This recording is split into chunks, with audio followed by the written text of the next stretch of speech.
1. This happened in August of 2018. My two daughters, now 15 and 12, and I, 40, female, were staying with my mom for 3 weeks while we were waiting to move into our current house. Anyway, my mom lives in this fancy schmancy senior community, in a one-bedroom apartment. During our stay there, we slept in the living room on air mattresses. One night I was blowing up a mattress, and my oldest daughter was sitting on the couch and said, "Mom, look, the neighbor must have hammered a nail too far into their wall. It's sticking out over here." At first I didn't realize what she was talking about, and then I got up, walked over to her, and sure enough, the pointy end of the nail was sticking out of my mom's wall. I thought that was so weird. I even touched the nail, and then my youngest daughter stood up on the couch and touched it as well. I called for my mom from her bedroom and said to her, "I think your neighbor hammered a nail into the wall a little too far, because it's sticking out." And since it was almost 11 at night, and it's a senior citizen community, she didn't want to knock on their door. So she said she'll talk to management in the morning if nobody next door answers. The next day I get up early to shower for work, and as I was drying my hair with a hairdryer, my oldest daughter comes into the bathroom and says, "Mom, the nail is gone." And I'm thinking, okay, well, maybe they pulled the nail out, but no. She said it looks like the nail was never there. Oh, so I went in the living room, and sure enough, I looked at that entire wall and there was no evidence that a nail was even there. The wall was completely flat, there was no hole, there was nothing there. So we went into my mom's bedroom and told her that the nail was gone, because we were completely confused about the whole ordeal. She had no idea what we were talking about. She had no recollection about the conversation the night before, and my mom is only 65 and she does not have any form of Alzheimer's or dementia or anything. Me and the kids just sat there looking at her like, "What?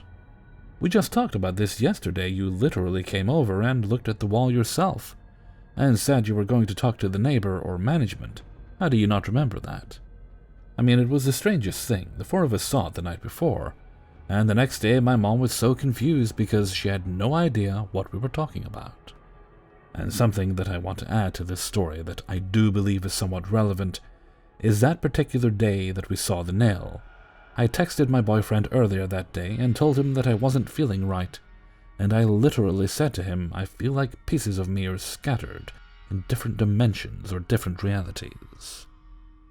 That whole day felt weird, and even my kids were feeling weird, because while I was at work, my kids were texting me complaining about it. I didn't put two and two together until the following day, after we realized the nail was no longer in the wall. 2. A few years back, before I worked in the office of my job, I worked in the warehouse. My fiancé and I worked there together. It was at the end of my shift. We all went to the dressing rooms at around 2:50 to get dressed out of our blue-collar uniforms. Being female, my dressing room was in a different area than the males, but both were on one side of the building. The time clock is across the warehouse, probably 50 or 60 yards or so from the dressing rooms. Once we all left our stations, all the lights would be off except for the break room, where the time clock would be. So it's spooky and dark, with pallets of electronic scrap everywhere, and a lit-up makeshift room in the far back of the warehouse where you go to punch out. I walked out of the dressing room and onto the warehouse floor, and I see my fiancé far ahead, walking to the time clock. Once you get to the break room, you have to walk around the pallets of junk. To do that, you turn right as you get to the room to get behind the pallets. And that's what he did. He is very tall and has a distinct side profile and distinct nose. His hair is long on the top and even flipped away in the breeze when he walked at his fast pace. He was still in his uniform, though, which I thought was odd. I saw him and called out to him excitedly, "I see you." I quickly sped up to catch up to him. I noticed he disappeared. I figured he was playing tricks on me. There was a solid cinder block wall to the right in the direction he was walking, and some more pallets of junk. I figured he walked past the time clock and hid behind one of the big pallets. I smiled to myself and tried not to laugh as I walked closer to the time clock, but then I realized he was nowhere to be seen. It hit me as odd, but then I thought maybe he is hiding. I started looking around behind all the pallets, but I didn't see him. Walked into the break room, and he wasn't there either. I started getting body chills. There is literally nowhere for him to go. Just a huge wall. I thought, oh my god, he's going to scare the piss out of me. Where is he hiding? But then he just reappeared all the way at the other end of the warehouse where I just walked out, 50 to 60 yards away. The whole time I thought he'd gotten to the time clock before me. I asked him, wait, what? I just saw you here seconds ago. I thought you were hiding. I watched you walk over here. He then answered, no, I just walked out of the changing room. I was so freaked out I felt nauseous and I had whole body chills. I didn't even see him crouch down or hide or anything. He just kept walking into nothingness. There was a wall there. I immediately wondered if I had seen a ghost impersonating him, but now after reading all these experiences, I'm starting to think maybe it was a glitch. 3. It was getting late. I was going through the bedtime routine with my 1-year-old, and my husband was washing up the dishes from dinner. Then I get a phone call that one of our tenants had money for us and wanted to drop by to discuss a different payment plan. They owed us several months' worth of back pay, so of course I didn't want to tell them no. I wanted things to work out for both of us. Now at that time I was the only one who could get our kid to sleep. He was very attached to me at that age and would cry for me at bedtime. Plus we were still breastfeeding and he preferred to nurse to sleep. We knew his bedtime would have to be pushed back a little bit that night, because I would be outside, but my husband agreed that I should go talk to them, since I made the deal with them, and he would stay in the bedroom with our son. We knew he wouldn't go to sleep, but this way he at least went ahead with bedtime mode. So I go outside, talk for about 10 minutes, and come back in, expecting a very irritated baby. I walk into the kitchen. On the way to the bedroom, I see my husband back at the sink finishing the dishes. In a split second, my husband shoots a look up at me, back towards the bedroom, back at me. He turns pale and his eyes grow wide. He drops the plate into the sink where it shatters and runs off back to the bedroom without a word, but what? I'm starting to panic because clearly something is very wrong, but he won't answer me, so I can do nothing but chase him into the bedroom and see what the problem is. He slams open the door and there's our child, sound asleep, tucked in, lights out. I'm elated. Wow, you got him to sleep. This is a milestone. This is the first time he didn't demand me. Great job, babe. That's so awesome. You're so awesome. He just looks at me blankly and asks, what are you talking about? How did you do that? How did you get past me? Through the kitchen? I never even heard you go back outside. Confusion. More confusion. Neither of us understand what the other is saying for several minutes. He says, but you put him to sleep. He was crying. So you came back in the room, said you would take care of it, took him from me, and sat in the rocking chair with him. I thought you were still in here with him. I never saw the bedroom door open again. I was outside the entire time. I did not put my son to sleep that night. I don't understand what happened. To this day, my husband swears on everything I've asked him to swear on that what he told me was exactly what he saw. We do joke with each other, but our baby was where we drew a hard line. In fact, it started quite a large argument because he was very upset that I would joke about our child's safety like that, and I was mad at him for the same reason. Also, my husband is one of the most pragmatic, down-to-earth, there's a perfectly reasonable explanation for this people that I know. It's not in his character to weave stories or see things. At that time, he used to spend easily half an hour trying to get our pissed-off kiddo to sleep without me there. To no avail. It wouldn't have passed up an I did it bragging rights moment, especially if it took him less time than it ever took me. And especially since it took months later for a successful momless bedtime. Neither of us used drugs, have any history of mental illness, or had anything to drink that evening. I know people who don't know my husband or my son would think he's just messing with you. He put him to sleep, and he messed with your head a bit. But I know them, and this was different. No one else saw the color drain from his face like I did. We're 3 decades old, and this is the weirdest glitch that has ever happened to either of us before or since, and neither of us can explain it. 4. Okay. My dog only barks if there's someone outside. A person, a vehicle, or probably even an animal in the yard will make him bark. Not sure if he barks at animals because there shouldn't be any besides the occasional cat. Last night he kept barking. And every time I got up to check and found nothing but darkness. 90% of the time if my dog barks, the reason is obvious. The other 10% I just assume I missed it in the time it takes me to get up and look out the window. It was dark, so I assumed I kept missing whatever he was barking at. It must have been a noise as opposed to something we could see. So I didn't think much of it besides being mildly annoyed.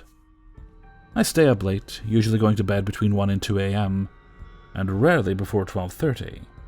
This event occurred a little before midnight, let's say 11:45, so I wasn't tired yet, but there was no one else awake to bear witness to the strangeness. I am a night owl, and last night so was my dog. Usually he just sleeps in his crate. The third or fourth time he barked, I got up quickly and ran to the kitchen window to see if I could catch whatever it was. I was curious. I thought the neighbors' kids were up late and being mischievous, but I guess I just wanted another reason not to like them or something. But it wasn't them. I got this heavy kind of feeling like you get when something's watching you and things are not okay. I had to tell myself, you're in your kitchen, it's safe to stop freaking out over nothing. But my inner child wanted to go hide under the bed before I got abducted by aliens or something. This is not a normal feeling for me to have in my own house. It is not a spooky place. From the window I could see a small set of headlights, but not regular bright ones, was coming slowly down the street towards our house. They were very close together, maybe about 2 feet apart, and orange. I thought it was a golf cart or something, but it stopped in front of the neighbor's house, and someone got out. The vehicle appeared to be a regular-sized truck, so I thought maybe the running lights were oddly positioned, or they'd added on an aftermarket kit or something. Still very possible. They didn't walk around. They just stood there behind the door to the vehicle for at least 2 or 3 minutes. I didn't see the light from a phone screen or anything, it seemed very suspicious. There was nothing I could think of that would make them stop there. No trash left for collection, no driveway or mailbox. There's usually a streetlight there, but it was out. I opened the fridge and pretended to get some water because I was getting paranoid that they were up to no good and would see me watching them. Finally, the person got back in the truck and began to drive off. I did not hear their door shut like I normally would, but they were probably trying to be quiet. Nothing that abnormal so far, but a little sketchy. And no, I don't think they stopped for a discreet pee because the road dead ends a short ways past our house, and they were coming from that direction, meaning they had probably just left a place with a restroom. And I think usually if a dude stops to pee by hiding behind the door of an open vehicle, he pees in the grass on the side of the road, not in the middle of the road where this guy was standing. They backed up, then turned around like they were about to go down the road that intersects with ours. They turned on their actual headlights for a moment, which did not look like a regular car, not tiny and orange. But then they shined through the neighbor's house, which is impossible. I thought maybe it was a trick caused by reflections on the window in the dark. And maybe it was. But the next part I simply cannot explain. 2 orange lights then reappeared in the same spot as the truck had been parked. While I was trying to wrap my brain around that, they disappeared. Not faded out, not changed direction. They freaking disappeared, little by little, like the light was disintegrating. Like you were turning a dimmer switch on an electronic fire or something. Little bits of orange light just began to flicker and fade until the entire truck was gone. It's hard to describe. Little bits of the orange lights just like dropped out of existence until there was none left, like pulling out all the pegs of a light bright or something. Right as it disappeared, another car pulled out to the road from the opposite direction, clearly illuminating the area. There was no truck, and there should have been. Where could it have gone? I ran through possible scenarios in my head. blaming most of it on the dark and not being able to fully see what I was looking at. But headlights don't just go out like dying flames. The trucks don't disappear when you shine a light on them. That part I can't figure out. There was nowhere it could have gone except into a driveway at the end of the road, which was too far away for it to have gotten to that quickly, and I would have been able to see it do that. I guess if enough of you can read this, I can take photos to show where it was parked, but I don't think they're necessary or I would have done it already. I decided the only reasonable conclusion, aside from it being unexplained or a glitch, was that I needed to go to bed early last night, so I did. And I laid there awake for 45 minutes before giving up and resuming my previous tasks. I was drawing for about 30 more minutes, and then I went to sleep for real. So I don't think my eyes were playing tricks on me due to lack of sleep. If that had been the case, surely I would have fallen asleep shortly after I tried going to bed. 5. I work at a gas station chain with only numbers in its name. We're just outside of a large chunk of suburbs, none of that middle of nowhere. Like, we aren't exactly near any other businesses, but we are rarely completely dead for hours at a time. It was just past midnight, and with everything going on in the US right now, not a lot of things other than gas stations and bars are open at night anymore, so it was a slower evening. I was the only one in the store, and a car pulled up to one end of the 2 double-sided pumps out front. Pretty standard white 4-door. I'm not great with car brands, but it was a little nicer, like upper middle class and probably only a few years old. A woman gets out and starts walking towards our door like she's in a daze. Legit, this woman looked like she saw a ghost. She wanders up, sort of freezes at the door for a second, with a 1,000-yard stare, before opening it and coming in. She didn't go looking for anything, didn't start shopping, just sort of stood inside for what felt like ages. Again, bars are still open, so I think maybe she's a little drunk or had a rough night or something. So I give the usual, "Welcome, let me know if you need any help finding anything." And she finally notices me and immediately asks me the weirdest damn question I've ever been asked on the job. "You can see me, right?" "Yeah?" Like, what else do you say? She breaks down crying in the middle of my store, so I'm already headed around the counter to see what's up. I have my cell phone out in case I need to call the cops or something for her. I get her to sit down on a nearby pallet of soda, and I'm grabbing her bottle of water, and after she catches her breath a little she tells me, "I thought I had died." Again, I'm thinking maybe she's on something, but she's a middle-aged woman who looks like a standard local suburban housewife. We're a pretty boring township without your average junkies like you'd find closer to the cities. So she asks if I can call her husband to pick her up and wait with me. She has her own phone and does so, not really telling him anything either, just where she is and if he can come get her. He says he'll call an Uber and he'll be there as soon as possible. We're waiting. So far nobody else has showed up. So I'm keeping most of my attention on her, and eventually she starts to explain to me. "I was driving home from dinner with my co-workers, and as I'm driving through the intersection, a truck ran a red light and hit me." Now her car is still at the pump without a scratch on it. She goes on to say she remembers her car being pushed into a pole, going airborne, and then nothing.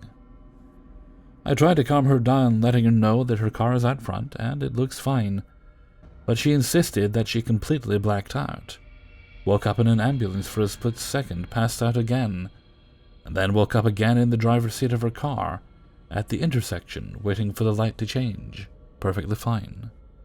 The whole thing just freaked her out so badly that she drove to the nearest anything, us, just so she could get out of the car.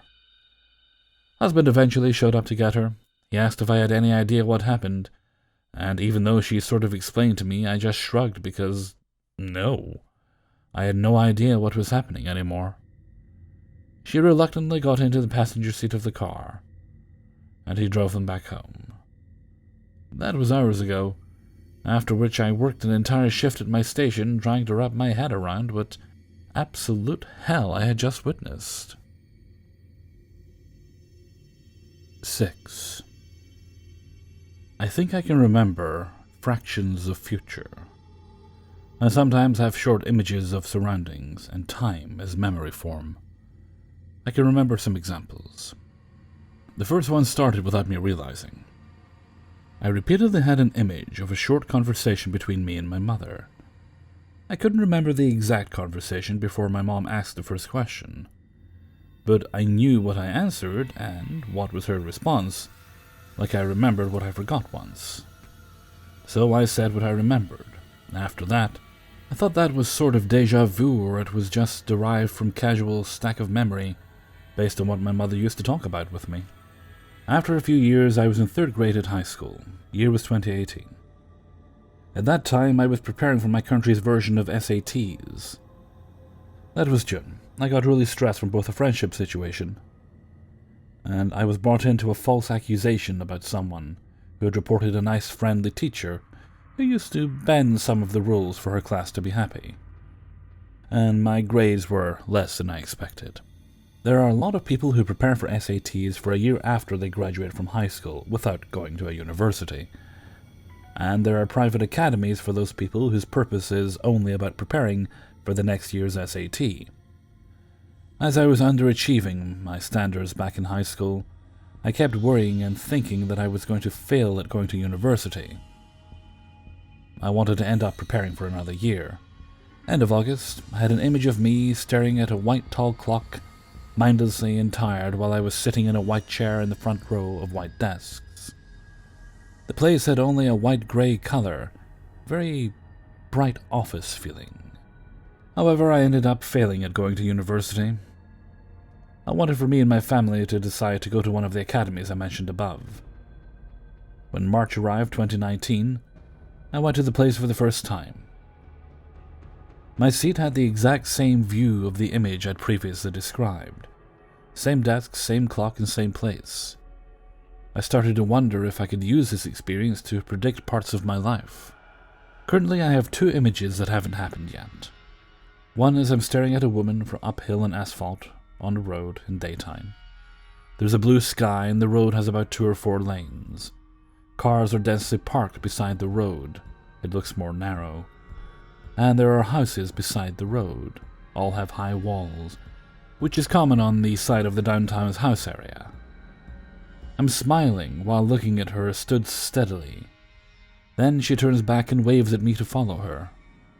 I guess she's my companion. Second one is also about a girl. I don't know if both are identical people. It's sunset. I'm in an apartment complex's entrance road. We both stare at each other, and we talk about something big. I can't remember the words, but only a vague hint of the content remained. We're both smiling, but I feel somewhat glad the thing is over, and I regret, but I don't know why. Both have not appeared in movies I watched or dreams I've remembered. My guess is confirmation bias, because if I hold on to some image, the image will somehow happen in a similar way because we experience very diverse things. And I end up selectively thinking my image has happened in real life. Or perhaps it really is a glitch in the Matrix. 7. So today I will tell you something that happened in late 2018. This happened right in front of my eyes. Just listen, and then you will understand why I believe we live in a matrix. I always come out from work at around 10 p.m. My home is about 10 minutes away, so even though we had a ride to take us home, I always enjoyed the walk.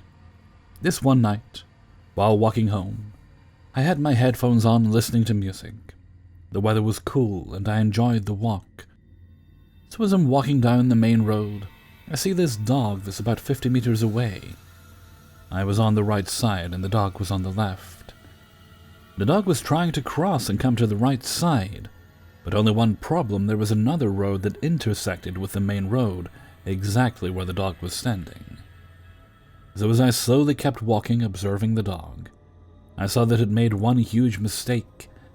It only looked down the main road to see if there was any car and forgot to look behind itself, to see there was a double-wheeled tire truck that was making a turn to enter the main road. So the dog straight away shot like a bullet across the road, and at that exact instant, the truck made the turn to enter the main road. All I can tell from here is what I exactly saw how things unfolded before my eyes. All that I saw was that the dog went under the truck and was exactly positioned in front of the back and rear double-tire wheels on the left side. I knew it right there and then that the dog was going to be crushed under those wheels. So I gasped for air and held my breath, mouth and eyes wide open, as I waited to hear the crushing of bones and flesh and the cries of death. Then, that's when it happened. In an instant, there was this sort of glitch. You know, like the one you see in horror movies, when a ghost appears but you don't actually see it, and then suddenly disappears. This is exactly what happened, but only this time. It's like time sort of stopped, rewound itself, and then fast-forwarded again. So instead of the dog being positioned in front of the rear tires, the dog was now behind the tires. It happened so fast. I just couldn't believe it. I just froze motionless, not believing what I had just seen. Now even weirder is what happened afterwards. It continued bolting across the road while barking loudly. However, when it got to the right side, it didn't continue with its journey, as normally dogs do. It turned around and stood there by the side of the road and continued barking loudly, all the while looking at the spot from where it made its crossing. I just couldn't believe what I had just seen. It was impossible. The dog was dead. What the hell was happening? So after gathering my thoughts, I slowly walked to where the dog was, thinking maybe it was hurt or something. But when I got to it, it just kept barking loudly, looking at me and barking whilst looking at the spot where it came from. It was almost as if it was telling me, "Did you bloody say that?" Or maybe it was seeing something that was still there, but I couldn't, and everyone else was there couldn't see. There were very few people around at this time.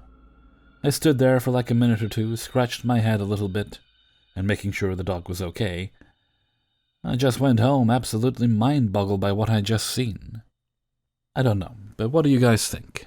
Please do comment. 8. First off, I'd like to say my memory of the event is a little shaky. I didn't close my eyes or blank out. I remember seeing all the scene, but I can't recall part of it. That's just how the brain reacts to potential trauma, but that may be of importance later. So here's the story. My ex-girlfriend was a waitress, and I would often go pick her up after her late-night shifts to go home. This night we stayed with a few of her co-workers and left sometime around 2 a.m. I don't drink, and I wasn't particularly tired, so my driving or my consciousness weren't impaired in any way. To go home, we had to cross a long residential bridge across the Miami Bay. It's a pretty large boulevard, 3 lanes each way. I had to stop for gas, so I stopped at a gas station on the left side of the road and filled up.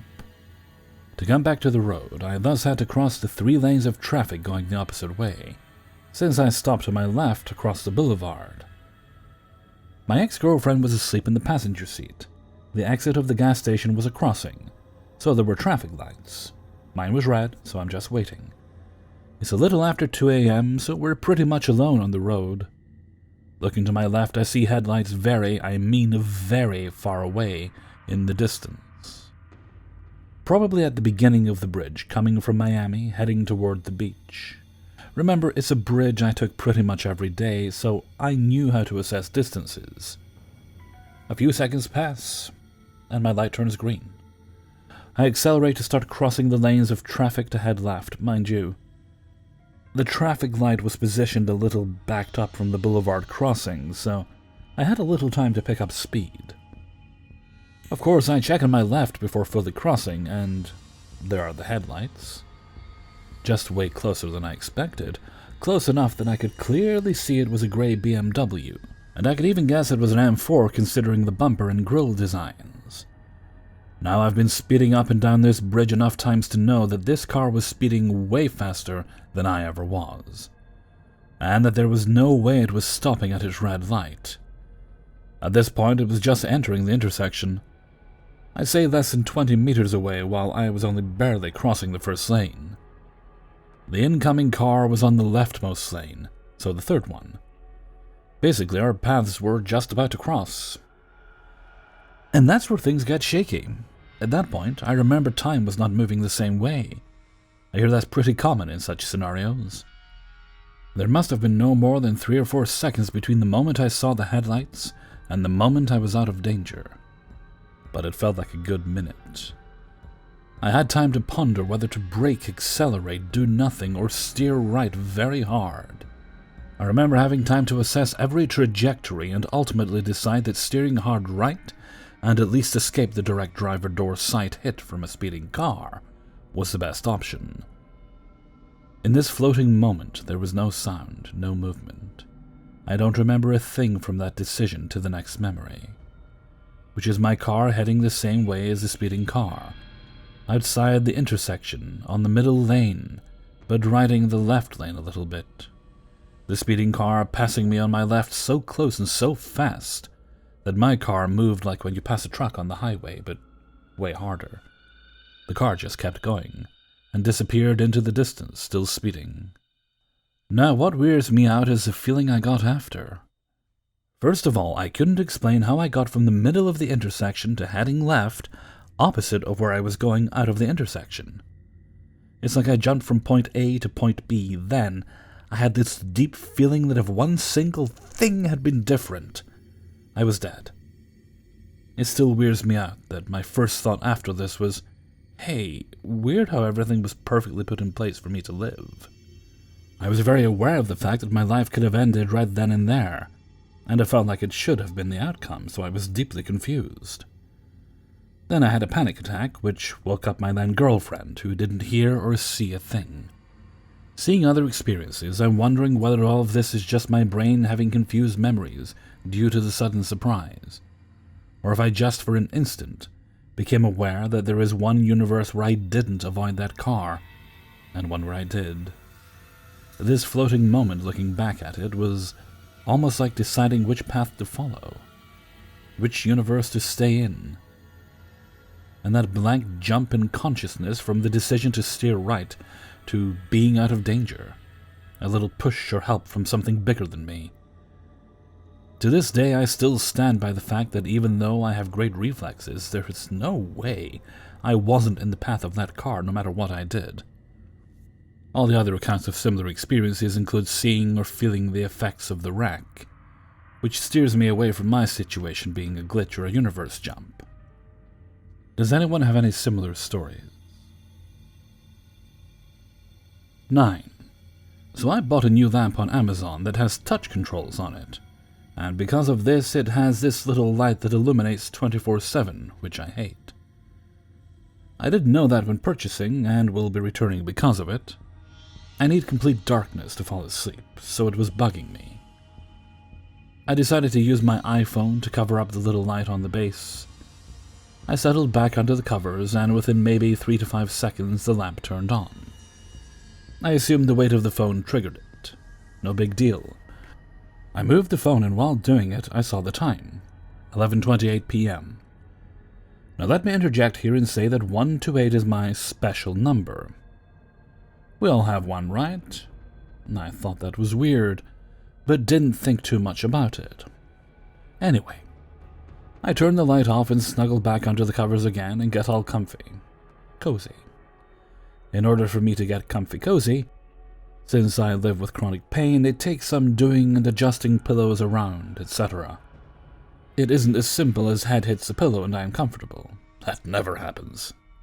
Arranging myself comfortably takes some time, so after getting everything arranged just so, I'm lying there for a smallish amount of time, 30 seconds maybe, and now I feel the urge to pee. Jesus! This happens to me often.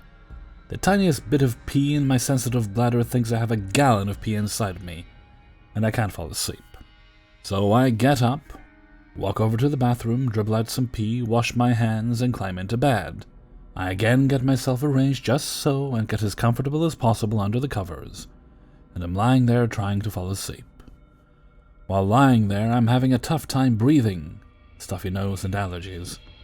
But because I am comfortable and don't want to get up again, I lay there fighting the urge to get up and get the Afrin. It felt like at least a minute or more. I was doing some deep meditative breathing, trying to just fall asleep. My brain kept hounding me to get up and do the Afrin. You'll feel better. Ah! I'm getting exasperated at this point, but relent and get up and get the Afrin off my dresser. And do a couple squirts in each nostril. Now here's the weird part. For whatever reason, I had the urge to check the time again before crawling under the covers yet again. Maybe because I was having such a hard time getting to sleep. I look at the time, and it is still 11:28 p.m. I mean, this really, really flipped me out. How could I do all these things in 60 seconds? I know I laid in bed the first and second time before getting up to pee, and to get the Afrin for at least 30 to 60 seconds each time, let alone the arranging myself time. It felt much longer, though. At the very least, it felt like 5 minutes or more had passed. There is no way in my mind, living through this experience, that all those activities only took 60 seconds. It scared me so badly, I just sat there staring at my phone and the time. I did see the time change to 11:29 p.m. after a couple seconds. But I was so freaked out after this, I actually felt nauseated. I didn't sleep much last night after this. Any suggestions on what could have happened to me?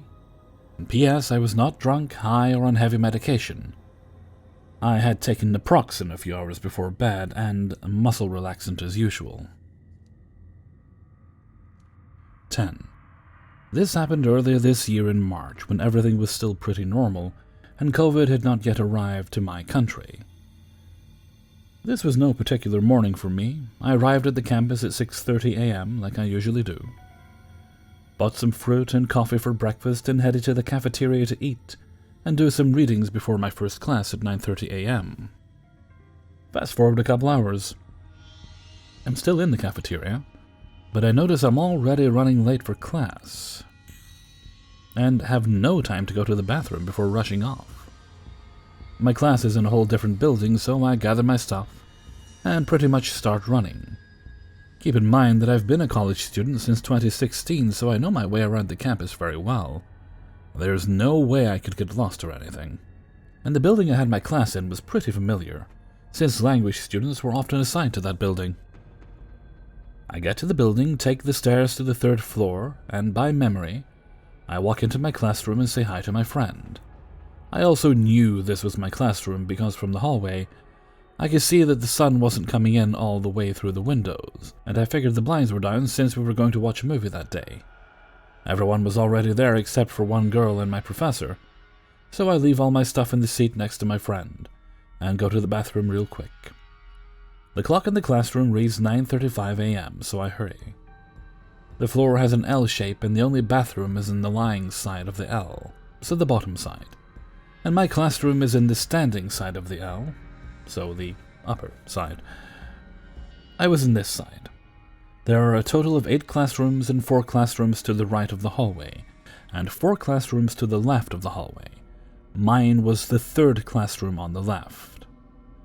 I go to the bathroom, do my business, wash my hands real quick, and I head off back to my classroom with my hands still wet because I know my teacher is going to arrive any second. I swear by all that is holy, this trip to the bathroom didn't even take me a whole minute. I was rushing and the bathroom was empty. From the hallway, I noticed the sun was now coming in all the way through the windows. So I guessed we weren't going to watch a movie that day. Again, I walk into my classroom, but something's off. There are only 3 guys in there that I don't recognize, even though they're facing the board, and I can only see their backs. By your last semester in college, you're pretty familiar with everyone in your same degree. I step out of the classroom and check the number on the door, 305. My classroom. I step in again and take a look at the clock and the hour. Reads 9:35 a.m. I start feeling crazy, so I check every classroom to the left and every classroom to the right. There's no sign of my classmates anywhere. And I don't even have my phone at this moment because I had left it behind with all my stuff, so I couldn't text my friend and ask him where they were. I'm freaking out, so I go back to the bathroom and wash my face with cold water. I take a deep breath and head back to my classroom. I don't see the sunlight coming in from the hallway like when I first arrived. So I walk into my classroom confidently, and everything is back to normal. The blinds are down and everyone is there, my stuff is placed just like I left it, and the clock still reads 9:35 a.m. I know I didn't take a whole minute when I first went to the bathroom, but when I checked all of the classrooms and went to the bathroom again, it's impossible that not even a minute had passed. The hour on my phone was also 9:35 a.m., and to make things crazier, my friend said, "Wow, that was fast," when I came back because I usually take a long time in the bathroom. I know for a fact that this wasn't a joke because even though I knew everyone in that class, my only close friend was the guy I was seated next to, and this guy didn't like anyone in that class, so there was no reason for him to team up with them and plot such an organized joke. Also, it wasn't possible for all of them to pick their stuff, and mine, and go hide somewhere close without me noticing on my way back to the bathroom. The blinds in the classroom were automated, but they go up and down really slowly because it's an old building, so I don't know. I have no explanation for this. 11. So my story starts about a week before the last day of school last year. It was my senior year and I drove an older beat-up car from the 90s. I never locked it unless I was shopping out of town because I didn't have a key fob, and I was always too lazy to manually lock and unlock it. On school nights, I kept my book bag on the back seat if I didn't have any homework that night, so I wouldn't have to worry about it in the morning. At this time, I had an after-school job at my town's pizza joint. I never locked my car there either because I parked in the back and my parking spot was very close to the store. When I worked after school, I always put the clothes I wore to school that day in my book bag while I wore my work shirt and a pair of jeans. I had a shift 4 to 9 p.m. after school one evening, and I remember going out to my car to get something from my book bag. In it, the main things I had in it were a pair of leggings and a green shirt I wore to school that day, a jelly-filled donut I bought at Speedway that morning, and my economics notebook. After I grabbed what I needed, I went back inside and back to work. After I left work, I went home and went inside without locking my car. The next morning, I went out to my car to open it up and see the portable CD player I kept in my car laying on the passenger seat. I know for a fact I did not move it the night before because the CD player had not worked since February of that year. So I had shoved it in between the seat and the center console, so it's out of the way. I immediately looked in the back seat to see that my book bag is gone. I look around the car to see if anything else is gone, but nothing else is. Everything in my glove box is still there and looks like it had not even been touched. I had a red Nike drawstring bag in the back that was empty, but was still there.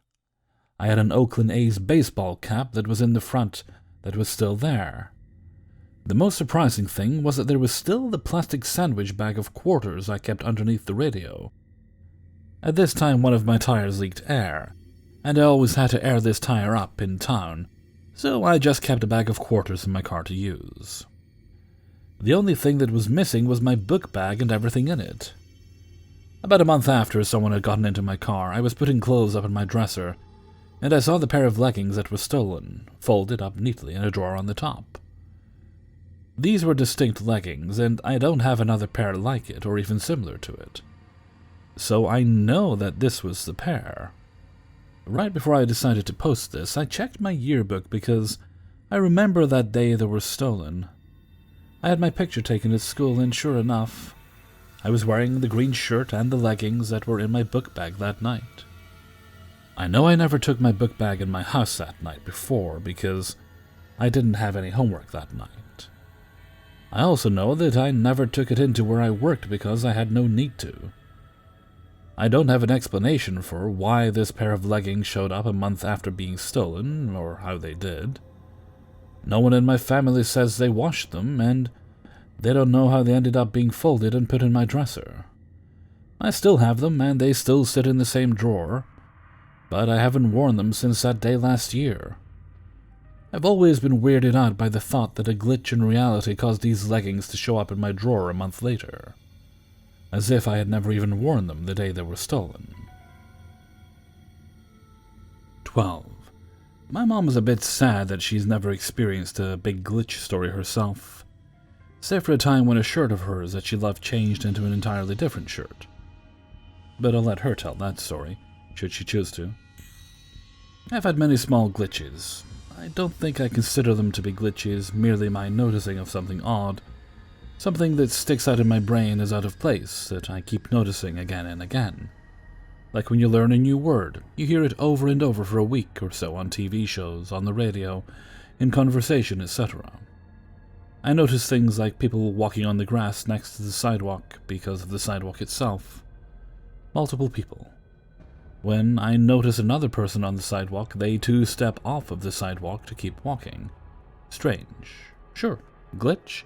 Probably not.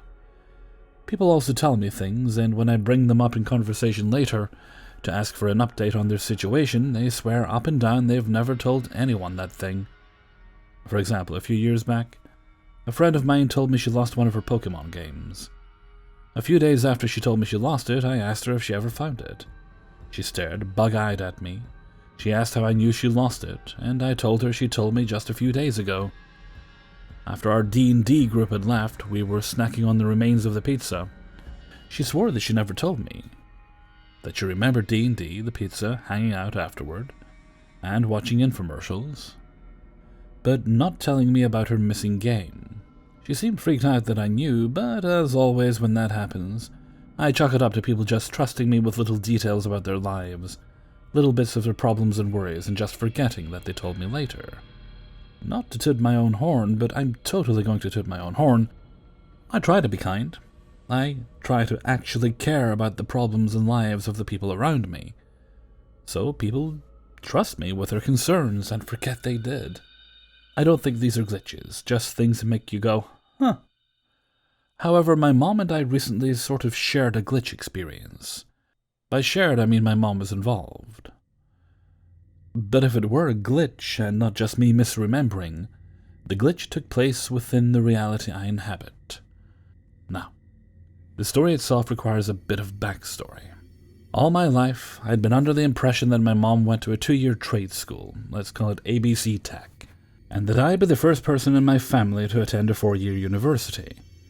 I don't want to air too much of my family's dirty laundry, but I will say that my grandmother adopted me when I was a toddler for reasons that aren't important to the story.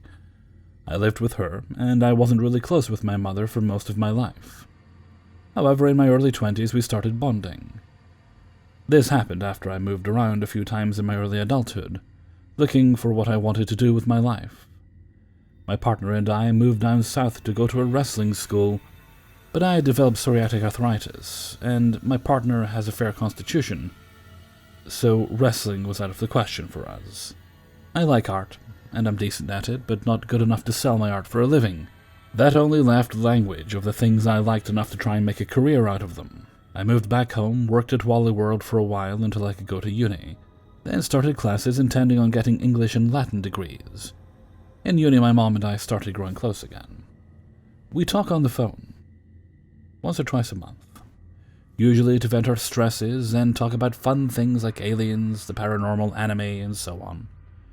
Occasionally, she'd mention something she did in college. I'd often think, but you didn't go to uni. But I wouldn't have a chance to mention it since the conversation moved on so fast. Now we finally reached the glitch. Just a week or so ago we were talking. Since I had the day off of work, I had time to stop her and mention that it was weird she kept talking about college when I was under the impression that she went to trade school. I told her that I'd always been under the impression that I was going to be the first person in our family that attended a 4-year university.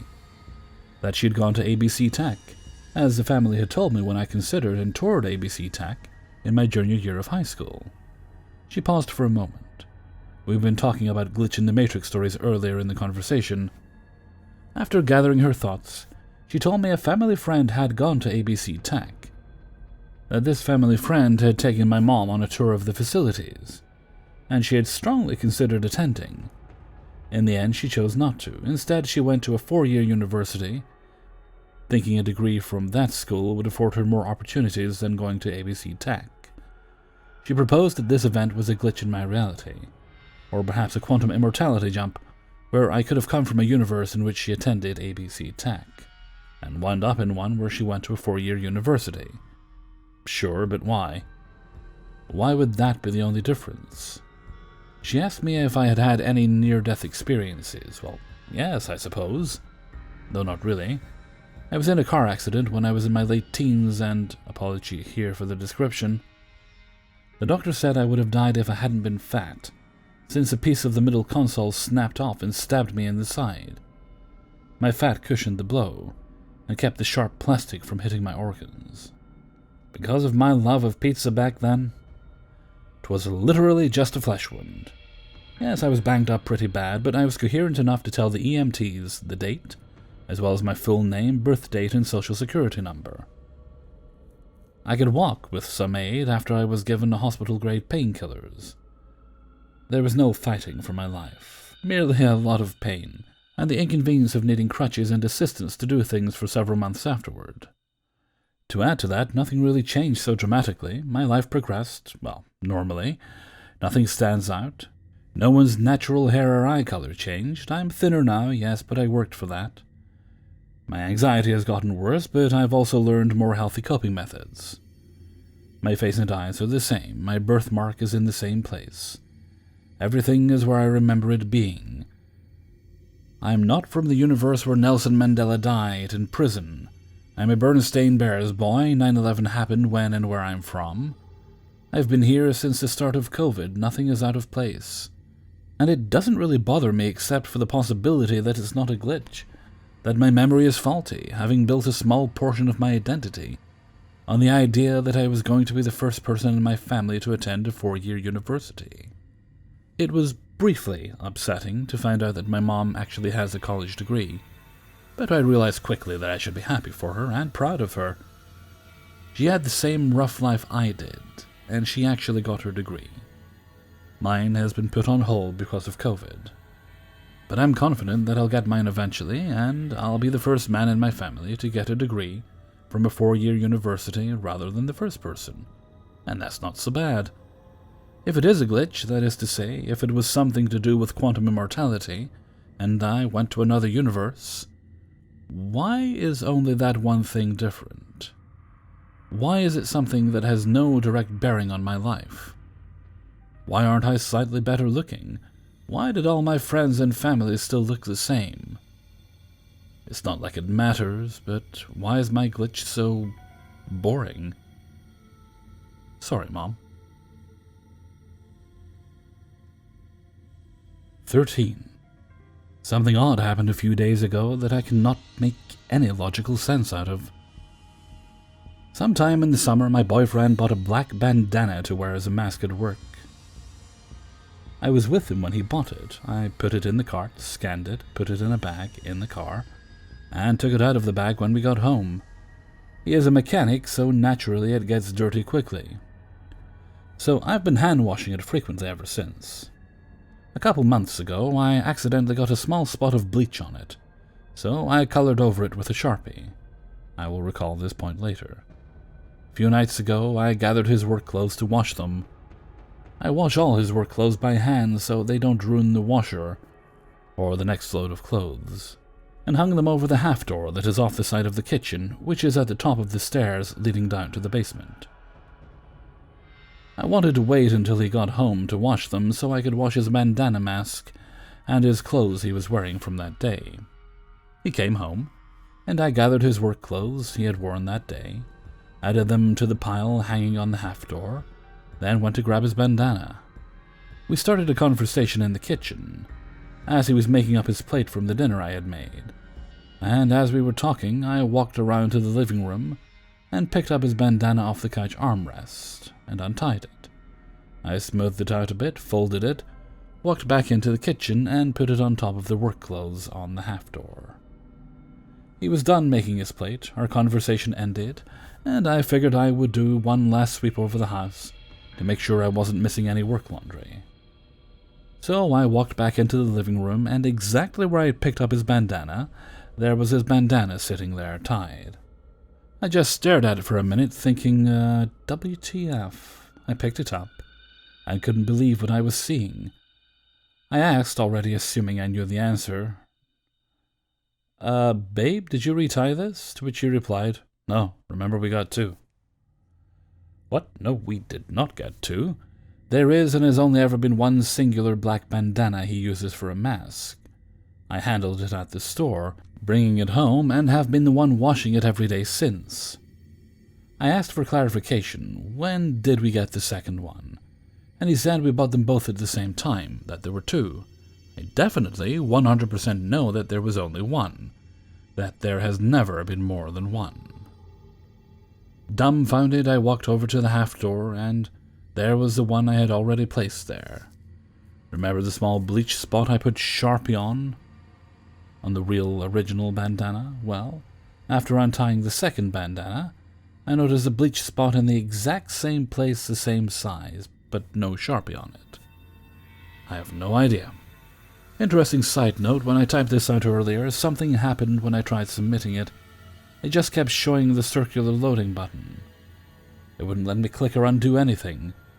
I couldn't even turn off my screen, it totally just froze up, other than the circular loading symbol.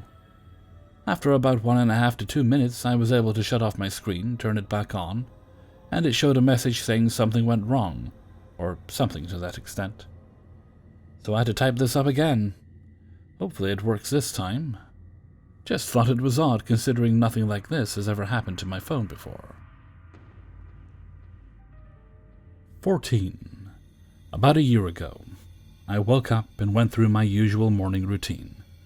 Wake up at 5:30 a.m., tie hair, wash face, get ready for school, yada yada, the usual.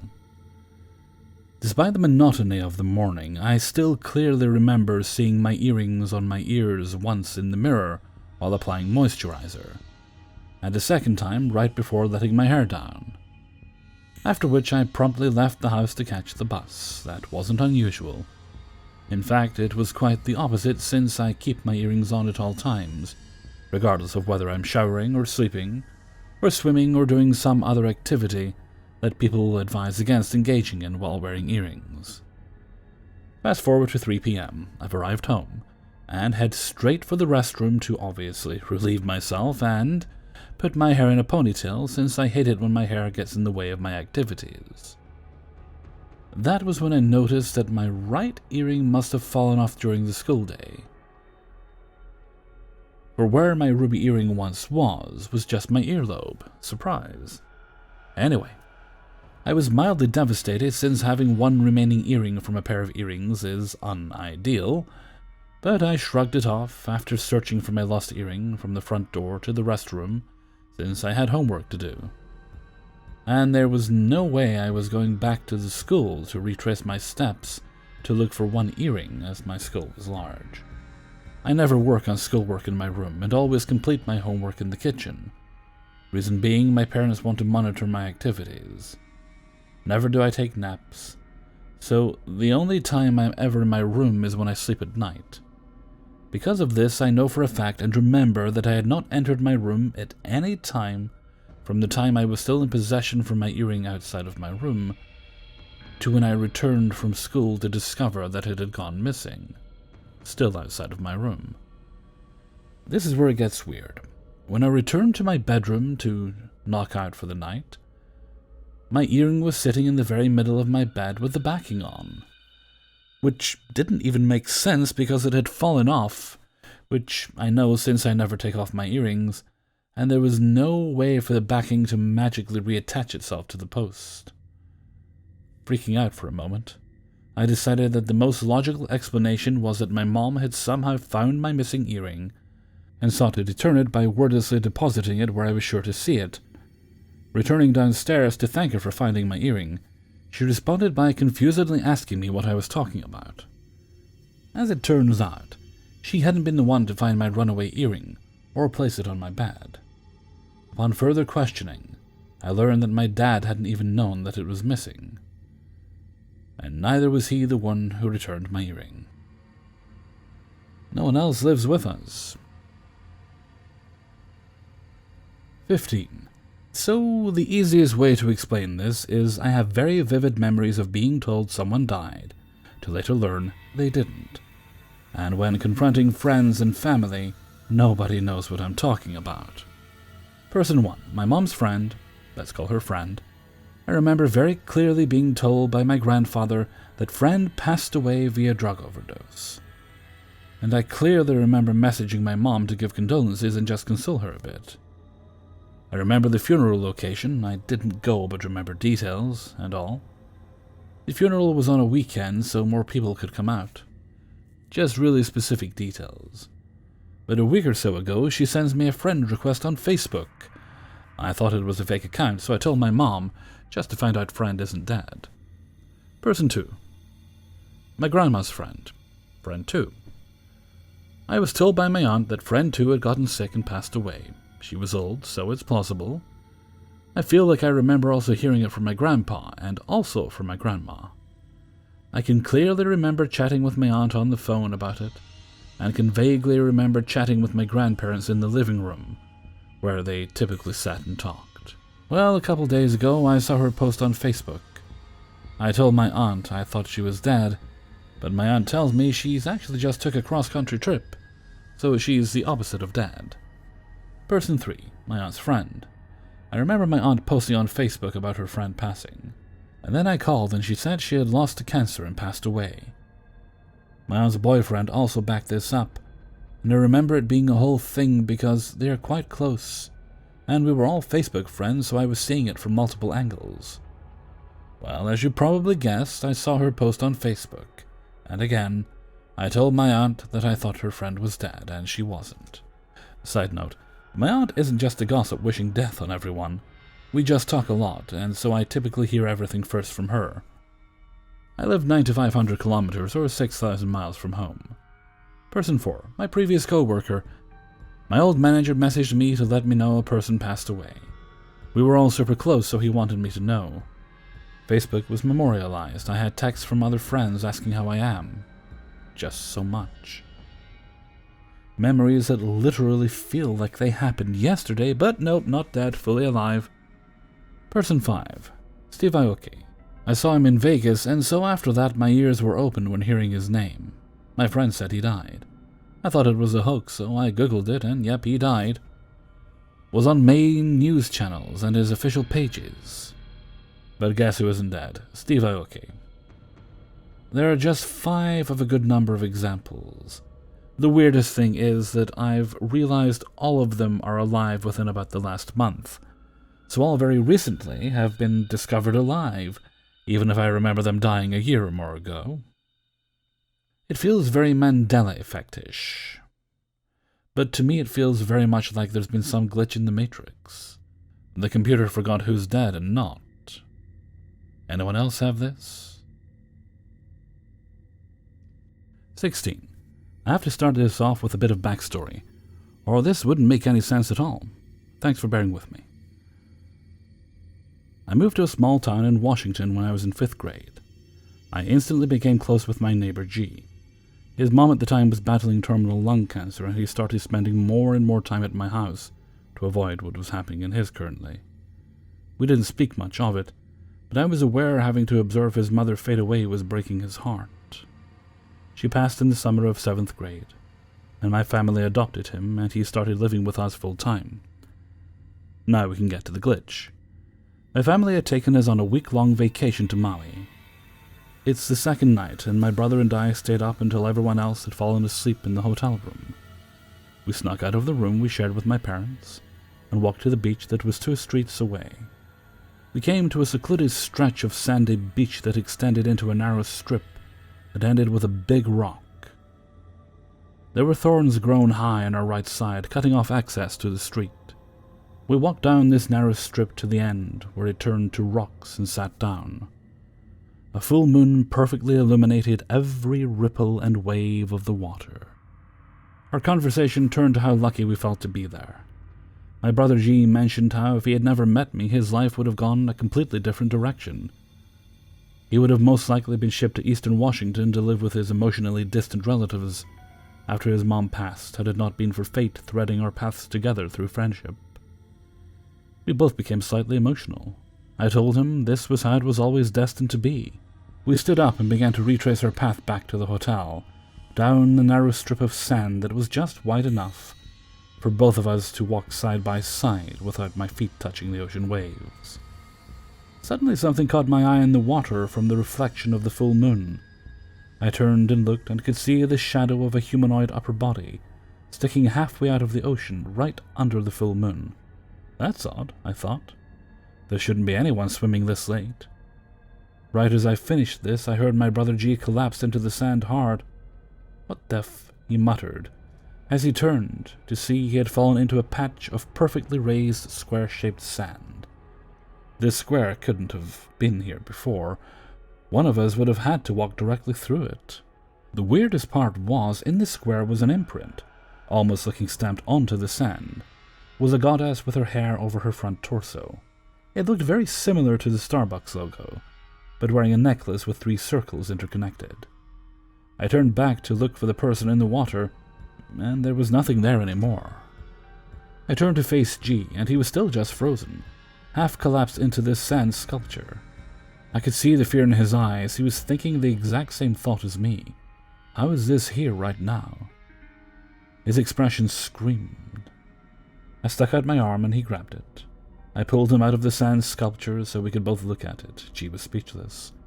He started to walk back down the narrow beach to the hotel, so I started to follow, taking one last look at the ocean to confirm that there was no one watching. G couldn't speak a word for the rest of the night. In the morning, the first thing I did was wake him up and ask him, "You remember that sand sculpture last night too, right?" He begrudgingly agreed, but couldn't explain what had even happened or why. All he kept saying is, "That was not there when we walked up." G passed away a year and a half ago from an overdose. I think about him every day, and this experience we shared quite often. Maybe it was his mom saying goodbye. Maybe it was a piece of ourselves in a different timeline. Whatever it was, I will hold on to that memory until I meet G again. 17. I had a vision of complex mathematical blueprints during a dislocated shoulder that instructed me how to put it back in. The odd part was that the symbols were not any recognizable numbers, but I understood the meaning of the geometry and the symbols that were represented. I'll go into that later. Let me start from the beginning. It was high school, 2009, junior year. A group of acquaintances, or friends from an adjacent friend group, regularly went to the park to go LARPing, so I thought I'd join them after school. For those who don't know, LARPing is basically wrapping PVC with pool noodles and making swords, bows, axes, etc., and waging war with each other. Kinda nerdy, but pretty fun if you're not judgmental. Anyway, I get there and was bequeathed the sword complete with a pommel, per usual. 15 minutes in and I'm running around, hacking and slashing, and get into a duel with a dude named Justin. He does some fancy shit by interlocking his sword with a pommel of mine, and twists it, forcing the sword out of my grasp and dislocating my arm in the process. I get pummeled in the gut and collapse to the ground. I end up on my back, my hand facing upwards, but it feels like it should be facing down. My shoulder is completely out of socket, and it hurts like a motherfucker. I'm frozen because if I move, my arm twinges, and it's all fucked up. I need to really assess what's wrong with it internally. It just feels weird. People are hovering over me now, asking what they can do to help, and I say, "Just leave me alone and I'll figure it out." I just need space and quiet to think, so they leave, and keep playing in the distance. At this point, I had no idea what to do or what was wrong. It was hurting more and more by the second, and forming a dull, throbbing pain that was spreading through my body. I closed my eyes and tried to breathe deeply and uniformly, because I was starting to get emotional and panic. I breathed for a bit and slow it to a deep, methodical rhythm, eyes closed. That's when the geometrical blueprints came into my vision within my mind. I vividly remember it looked like glowing blue lines which formed the symbols and geometry of an arc and an angular trajectory pathway, along with symbols I didn't recognize but understood. I had to keep my arm where it was, and project my entire body in an arc so that my feet landed 180 degrees where they presently were. So that's exactly what I did. I bridged with my head, planted my feet, arched my back, and kicked off, sending my feet flying over my head to land on the other side, and crunch pop, my shoulder popped back in. I climbed off the ground holding my shoulder, which was swollen to twice the size, and drove the whole way home laughing giddily from the endorphins. I got home, and I couldn't stop laughing. My dad thought I was high until I told him what happened. 18. I just started a new job recently. I'm basically a caretaker, so I go houses to help all kinds of people with random tasks. Showers, meals, some cleaning up, whatever. So yesterday around 7 p.m. I went to an old lady's house, Ms. E. She has a cat she's really fond of, named Kalila. The cat is not allowed to go outside, and I've been asked to be extra careful when opening the front door, closing shutters, etc., because Kalila is looking for any tiny opportunity to rush outside. When I arrived, shutters in the kitchen had already been closed, but the window was open. Ms. E told me that she leaves it open in the evening so Kalila could feel a little bit of the fresh air, but she can't run off because obviously the shutters are closed, and they're big wooden shutters. So here goes what happened that I can't explain. I went in the living room to ask Ms. E if she wanted me to close the window anyway, because it was starting to get cold outside. She said yes. At that moment, Kalila was laying next to Ms. E in the living room. I clearly saw it in that room, and I have no doubt about the fact. I went to the kitchen, which is right next to the living room, closed the window, and immediately went back to the living room. It took me literally 5 seconds to go in the kitchen, close the window, and come back to the living room. But here's the plot twist. I was then chit-chatting with Ms. E for a few minutes, when I suddenly heard Kalila meowing. Meow, meow, meow. It was coming from the kitchen, and yes, you guessed it, it was locked up. Sitting there between the shutters and the window, I was like, WTF? And I just stood there for a few seconds because, WTF? Kalila wasn't there when I closed the window. I would have seen it for sure. I was pretty amazed to see the cat there. I freed Kalila and rushed them inside the house. I figured maybe the bay window in the living room is open. Kalila went outside and then found a way, like a gap between the shutters and the wall. But as I found out immediately, that was just impossible. Every window in the house was closed. There was no way Kalila could have gone out. You get it. So I tried to ask Ms. E to know Kalila's whereabouts for the few seconds I went to the kitchen and came back. But she couldn't really tell me anything, as she's not always making a lot of sense. Anyway, she didn't understand why I was bothering her with that story, and she was like, she's fast and she likes sitting there, so... I just let it go, as I was busy with more important things to do. But seriously though, I didn't see Kalila follow me into the kitchen. I didn't hear his collar either. It has a tiny bell attached to it. And it's a small kitchen, so I'm pretty sure I couldn't have just not seen the cat passing by me. Anyway, as I closed the window, I took a look at the gap between the window and the shutters, just to make sure Kalila wasn't there. Even though I know she couldn't be, because again, I had just saw it in the living room. Plus, it was my only time working in this particular house. So I wanted to be absolutely certain not to make any mistakes. So I'm certain I checked that I wasn't locking the cat up inadvertently. So the thing is, there was no cat when I closed the window, and I'm absolutely certain of that very fact. I honestly don't have any explanations to that event, but I wasn't particularly tired or anything, and more importantly, I was really focused on my tasks, so I don't see how I could have locked up the cat and not realized it. I really felt like Kalila teleported when I heard it meowing. That's how sure I was there was no cat when I closed that freaking window. 19. Happened about 7 years ago. I was around 20 years old at the time. Still lived with my mom along with my little sis. On this day, she and my mom had gotten into a big argument, ended with my sis packing up a few things and leaving to stay at our dad's for a while. During the argument, her room got a bit trashed. I was honestly in my feelings and felt bad for her, So right after she left, I went in and cleaned up a bit, just tried to make it so it wasn't as trash when she came back home. Afterwards, I turned off her light and closed the door. Not long after that, my aunt came by. My mom was still upset about the fight, and invited her over to be in good company, and I guess mainly gossip about the whole thing. My aunt brought along her 3 grandchildren. Soon after arriving, the kids start a game of hide-and-go-seek, running up and down the stairs, shouting, just being kids, basically.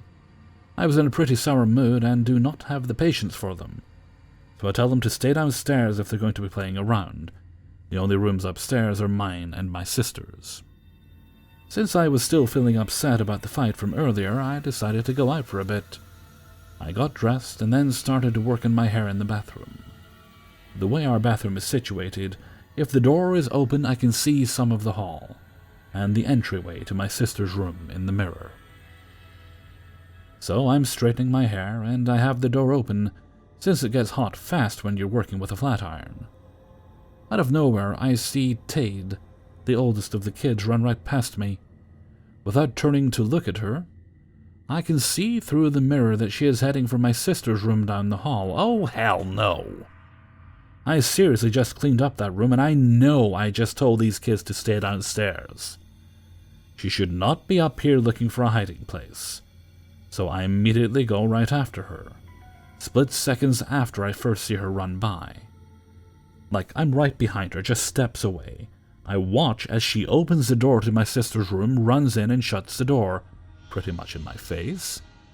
I'm so pissed. I go in right after her, intending to chew her out, just ready to yell at her to get back downstairs. Except I didn't see her anywhere. My sis had blackout curtains and the light was off in her room, so it was a bit dim in there. But it was light enough to see, and it was a very small room. It's clear that Tade isn't there. Well, okay then. So I angrily walked over to the closet and threw open the doors, assuming she must have quickly ran and hid in there. Nope. She's not there either. In fact, my sis had so much junk in there, there is nowhere she could have hid. I turn around and give the room a good look over again, and yeah, she's definitely not in this room. Man, WTF. It all happened so fast that I almost doubted myself. I stood in that room confused, thinking the last few seconds of time over, and wondering how the heck. Did I seriously just imagine this whole thing? I went downstairs to my mom's room. I find her and my aunt sitting on her bed, chatting away. Right in between them is Tade, laying down comfortably under the blankets and absorbing all the gossip, no doubt. In fact, all of the kids were in the room. The other 2 were settled in watching cartoons. They weren't even playing hide-and-go-seek anymore, and hadn't been for a while. I asked my aunt if Tade had been downstairs this whole time. She tells me that she has. So I dumped this story on them, insisting that I just saw her upstairs, running into my sister's room. Tade is around 6 or 7 years old at this time. My claim badly scares her to the point she starts crying and refuses to move from the bed. I had to tell the poor kid I was just messing with her to calm her down. Of course, my aunt and mom weren't as amazed by the event as I was. While they agreed it was strange, to them it was possible that I could have seen something else and mistaken it as Tade. But there is no way I imagined that whole thing. No way. I know what I saw. It was definitely Tade.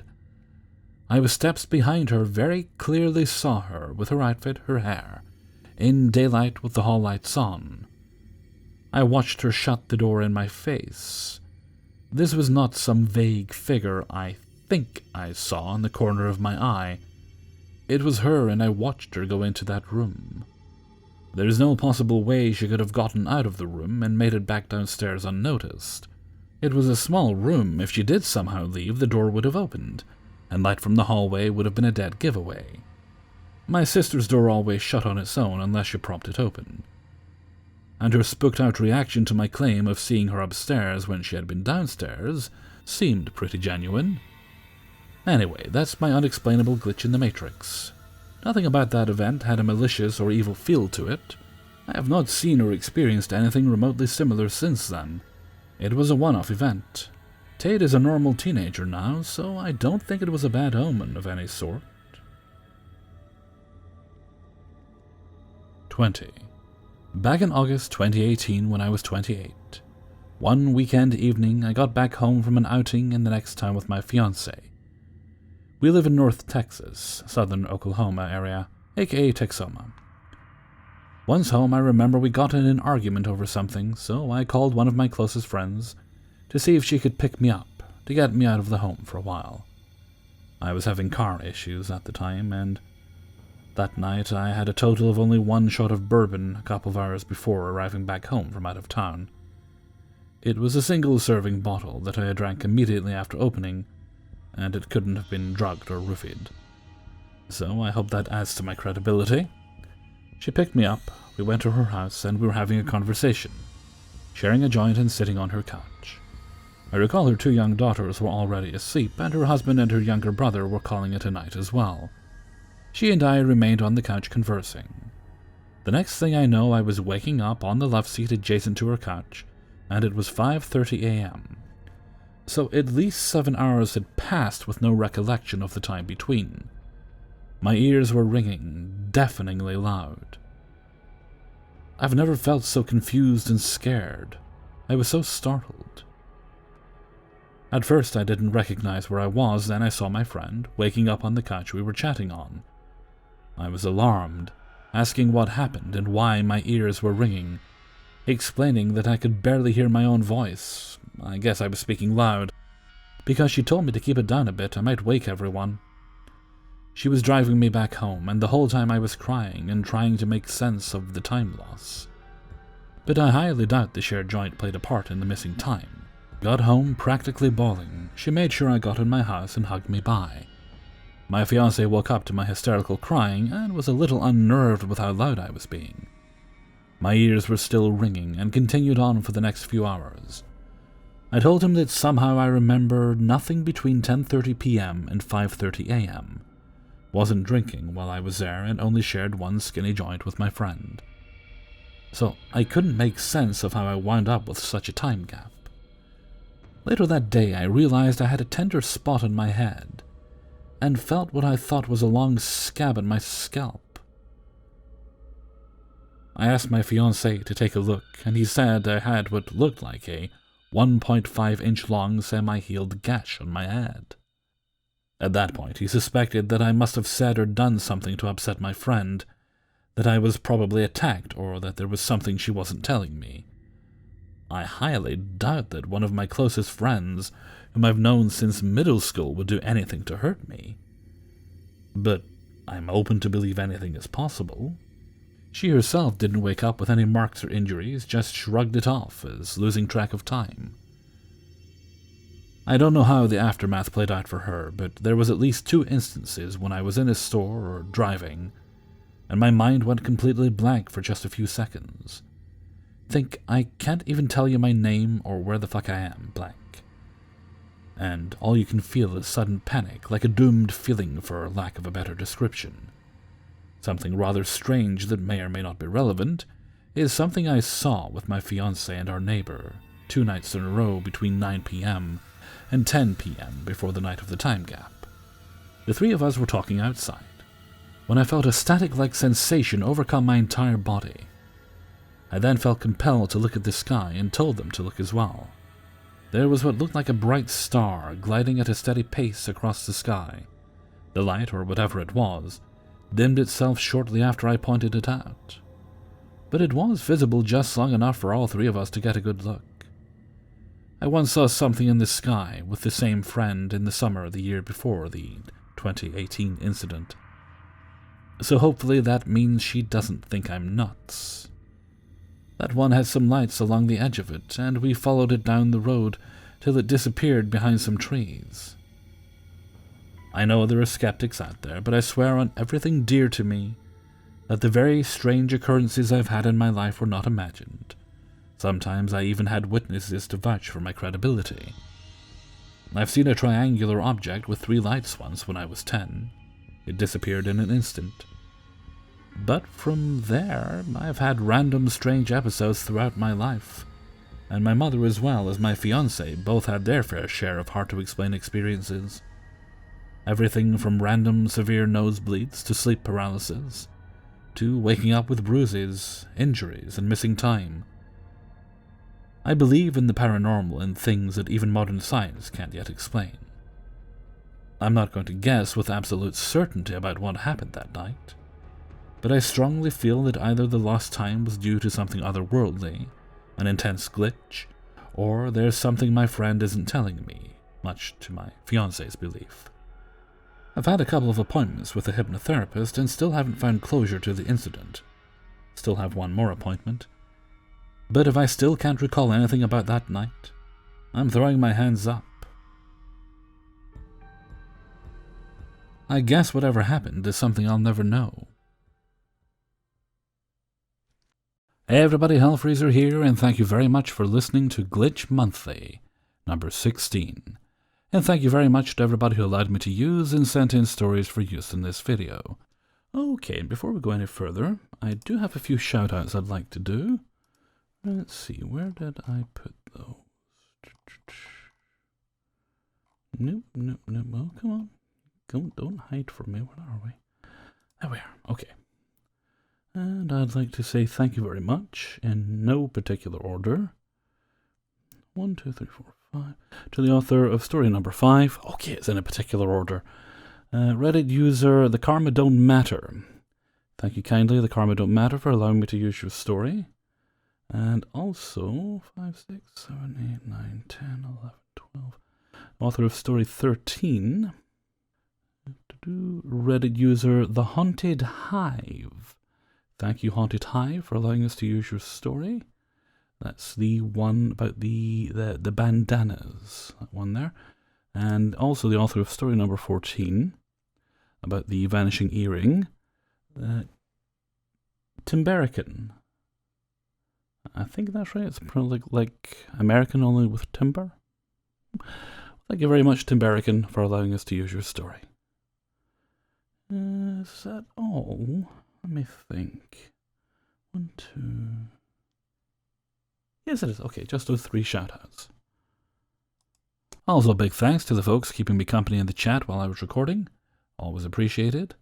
And I'd also just like to remind you, this will be the last glitch video until the end of January. As this is the month before Christmas, and I like to take things easy toward the end of December. We will have videos up, just not a super long one like Glitch Monthly. So the next Glitch video will be the end of January. In fact, I can probably give you a date on that. Let's see, the 28th of January is when the next Glitch Monthly will be up. That should be number 17, I think. Unless I've gotten this one wrong, but number 17.